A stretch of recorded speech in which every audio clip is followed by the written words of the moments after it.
अस्सलाम वालेकुम नाजरीन। सीज़न 5 की आखिरी किस्त में आपको खुश आमदीद। पिछली किस्त में आपने देखा कि आरिक बुका और क्यात का खात्मा हो गया था, जिसके बाद अरतुल साहब और बरके खान के दरमियान इत्तेहाद मजबूत हो गया था। फिर अरतुल साहब और उनके सिपाही कबीले में वापस पहुंच गए थे और अरतुल साहब और बिलगे खातून की शादी की तैयारियां शुरू हो गई थी। इस किस्त के आगाज़ में हकीम आरतो कह रहा था, आपने जो खुशखबरी सुनाई है उससे नए दिन का आगाज़ हो गया है सरदार। तुर्कत कहता है, ऐसा लग रहा है जैसे लोग लंबे अरसे से सो रहे थे और अब अचानक जाग गए हैं। अरतुल साहब कहते हैं, यह सब हमारी जद्दोजहद और कोशिश का नतीजा है। हमारा कबीला 400 खैमों का था, अब ये हर तरफ फैल गया है। इन बीजों से बहुत से दरख्त परवान चढ़ेंगे इंशाल्लाह। इतने में अरतुल साहब देखते हैं कि उस्मान एक तलवार तैयार कर रहा था।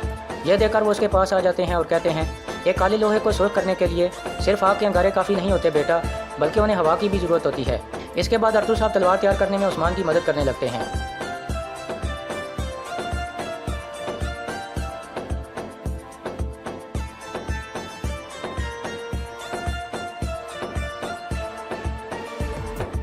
इसके बाद रात का वक्त हो जाता है। शादी शुरू हो चुकी थी। बिलगे खातून की मेहंदी जारी थी। कबीले की खवातीन शादी के नगमे गा रही थीं और आयमा खातून उसके हाथ पर मेहंदी लगा रही थीं।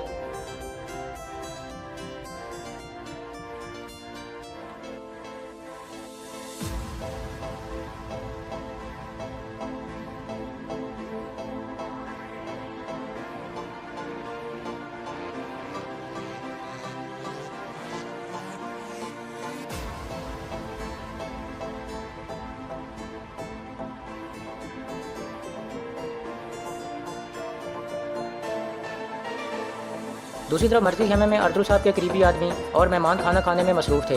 तुर्कत कहता है, अल्लाह का शुक्र है सरदार कि हमें आपकी शादी का खाना नसीब हुआ। अल्लाह आपसे राज़ी हो। अरतुल साहब कहते हैं, आमीन भाई। इसके बाद एक शायर अपना कलाम पेश करता है, जिसे सुनकर सब लुत्फ़अंदोज़ होते हैं। दूसरे खेमे में अरतुल साहब के बेटे भी शादी की तैयारियां कर रहे थे। गुंदुज़ कहता है, अपने हथियार और लिबास अच्छी तरह से चेक कर लो। सरदार के बेटों के तौर पर हमने अपनी बेइज्जती नहीं करानी। सावजी कहता है, हम जंग पर नहीं जा रहे भाई। इतने में आयमा खातून अंदर आकर कहती हैं, तुम लोग अभी तक यहाँ क्या कर रहे हो? बाहर निकाह शुरू होने वाला है।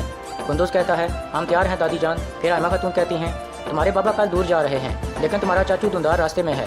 वो कई सालों के बाद वापस आ रहा है और इस दफ़ा वो कहीं नहीं जाएगा। इसी दौरान अरतुल साहब और बिलगे खातून तैयार होकर मर्दी खेमे में बैठे थे। अरतुल साहब के तीनों बेटे भी आ जाते हैं।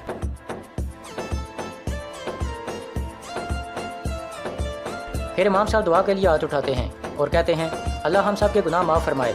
फिर वो कुछ कुरानी आजात की तिलावत करते हैं और दुआ का इख्तिताम कर देते हैं। इसके बाद निकाह शुरू हो जाता है। इमाम साहब कहते हैं, उमर की बेटी इलबिलगे, क्या आप सुलेमान शाह के बेटे अरतुल को अपने निकाह में कबूल करती हैं? इलबिलगे कहती है, कबूल करती हूँ। फिर इमाम साहब मजीद 2 दफ़ा पूछते हैं कि क्या आप कबूल करती हैं? तो इलबिलगे कहती है, मैं कबूल करती हूँ। फिर इमाम साहब अरतुल साहब से मुखातिब होते हैं और कहते हैं, सुलेमान शाह के बेटे अरतुल, क्या आप उमर की बेटी इलबिलगे को अपने निकाह में कबूल करते हैं? अरतुल साहब भी 3 बार दोहराते हैं कि मैं कबूल करता हूँ।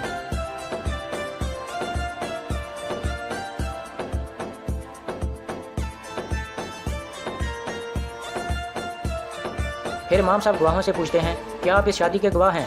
तुर्कत और बामसी कहते हैं, जी हाँ। फिर इमाम साहब कहते हैं, मैं गवाहों और लोगों की मौजूदगी में आपका निकाह मुकम्मल करता हूँ। अल्लाह आप दोनों को मुत्तहिद रखे।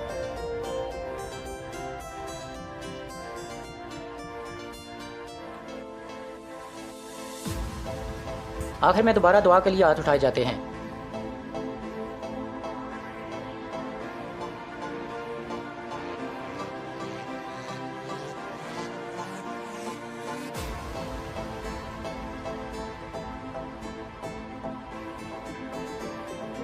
इस तरह शादी मुकम्मल हो जाती है। इसके बाद देर रात का वक्त हो जाता है।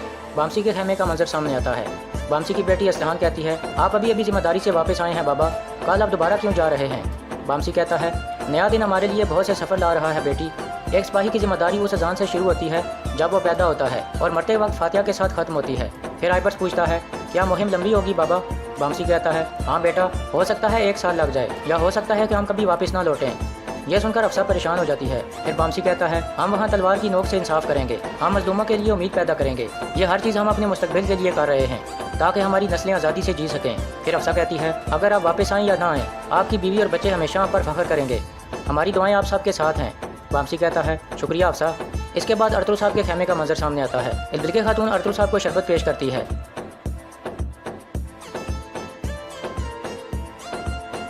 फिर अरतुल साहब कहते हैं, आप खड़ी क्यों हैं इलबिलगे खातून, आएँ बैठें। यह सुनकर वो अरतुल साहब के पास बैठ जाती है। कुछ देर बाद इलबिलगे कहती है, अल्लाह का शुक्र है कि सारे काले बादल छट गए हैं। आप जो उम्मीद और रोशनी लाए हैं उसके लिए आपका शुक्रिया अरतुल साहब। अरतुल साहब कहते हैं, आपने हर सूरत हाल में अपने कबीले को कुछ नहीं होने दिया। अब मुझे यकीन है कि यहाँ आने के बाद आप मुझे और मेरे खेमे को भी कुछ नहीं होने देंगी। आपसे हम दोनों मिलकर अंधेरों को ख़त्म करेंगे। इल्बिल्के कहती है, मेरी किस्मत में अपने बहन भाइयों से अलग होना लिखा था। अब मेरा सबसे बड़ा इनाम सिर्फ आपकी बीवी बनना नहीं है, बल्कि इस इंसाफ की जद्दोजहद में आपके साथ शामिल होना है। अब से ये मेरी सबसे ज़्यादा इज्जत वाली जिम्मेदारी है। मैंने अपना ख़ानदान खो दिया और मायूसी की गहराई में थी, फिर अल्लाह ने रहम फरमाया और मुझे एक ख़ानदान और एक मुक़द्दस खेमा अता किया। अरतुल साहब कहते हैं, इंसान से बाद दफ़ा उसके ख़ानदान के ज़रिए इम्तिहान लिया जाता है, बाद दफ़ा उसके माल के ज़रिए और बाद दफ़ा उसके प्यारों के ज़रिए, और आपसे इन तीनों का इम्तिहान लिया गया है। आपने कभी इंसाफ और सच्चाई पर समझौता नहीं किया। सिर्फ आप जैसी पाकीज़ा औरत ही इस खेमे के लायक थी।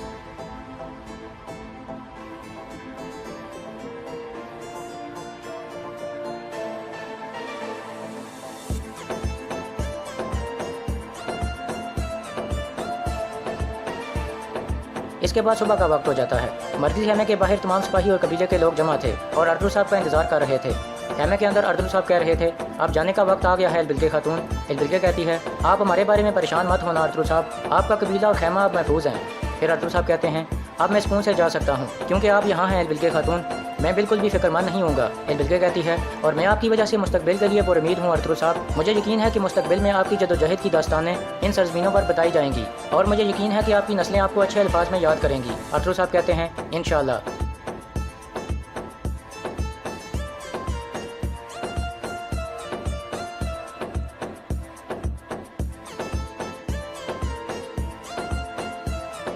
फिर मरकजी खेमे में आकर अरतुल साहब कहते हैं, हो सकता है हम जाएं और वहाँ ना पहुँच सकें, या हो सकता है कि हम पहुँच जाएं और कभी वापस ना आएँ। वालिदा, मुझे अपनी दुआ दें।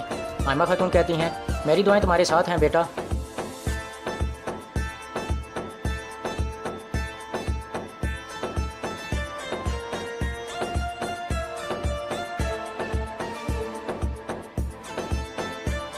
फिर अरतुल साहब अपने बेटों को कहते हैं, आप इस खेमे के सतून हो, हमारी रवायात पर कायम रहना ताकि हम अपना सार उठा के जी सकें। उस्मान, यह खेमा तुम्हारी अमानत है।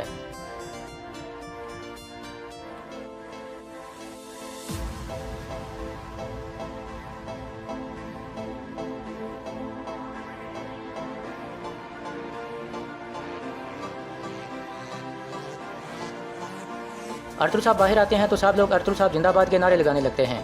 फिर अरतुल साहब सबसे मुखातिब होकर कहते हैं, हमने बहुत से जालिम और गद्दार लोग देखे हैं, हम किसी भी हद तक जाने से खौफजदा नहीं थे।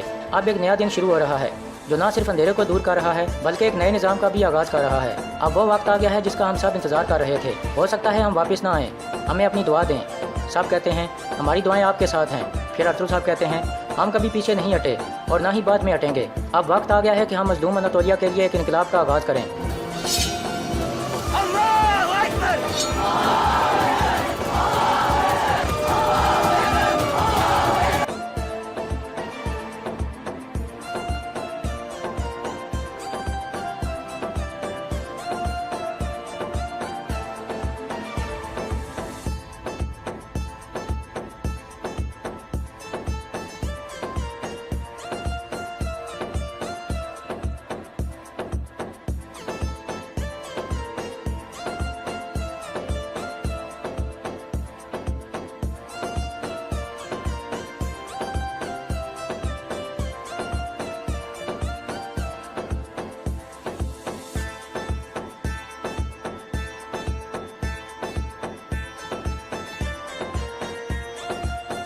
इसके बाद उस्मान मरकजी खेमे में आकर कहता है, यह खेमा मेरे अबाव-ए-अजदाद ने मुझे सौंपा है। मैं कसम खाता हूँ कि मैं ज़मीन को जालिमों के लिए जहन्नम और मजलूमों के लिए जन्नत बना दूंगा।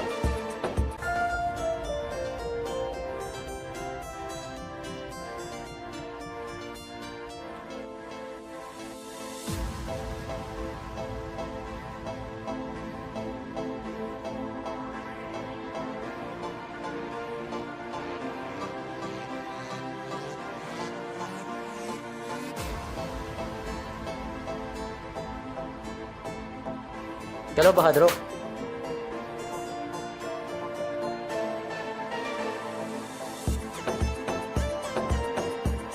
इस तरह अरतुल साहब और उनके सिपाही अपनी मंजिल की तरफ रवाना हो जाते हैं। इस दौरान वो दिल में दुआ मांग रहे थे, ऐ अल्लाह, आलम इस्लाम रोशनी और उम्मीद के इंतजार में है, हमें इसका वसीला बना, हमें इस पाक मकसद के लिए चुन ले और इस पाक झंडे के नीचे आलम इस्लाम को इकट्ठा करना नसीब फरमा। हमारी तलवारों को तेज़ कर दे जब हम इंसाफ के लिए इन्हें म्यान से निकालें। आज के दिन को ऐसा बना जो न सिर्फ आज के दिन को रोशनी दे बल्कि आने वाले सैकड़ों सालों को भी रोशन कर दे।